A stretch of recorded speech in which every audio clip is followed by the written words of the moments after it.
శుక్లపక్షం, శుక్ల పంచమి, శుభ సమయం, ఉత్తరాషాఢ నక్షత్రయుక్త శుభముహూర్తం. ఆనాడు మంగళప్రదమైన శుక్రవారం, అది మిత్ర ముహూర్త శుభమయం. అట్టి మాస పక్ష తిథి వార నక్షత్రంలో పుణ్య సమయంలో వేంచేసింది మన తల్లి.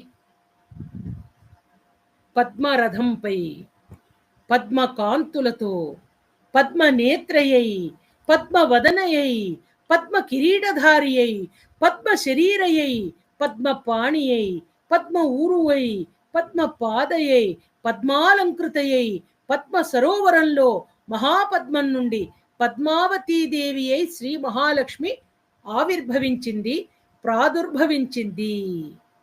భగవద్భక్తులారా, విష్ణు ప్రేమికులారా, 16 వన్నెలతో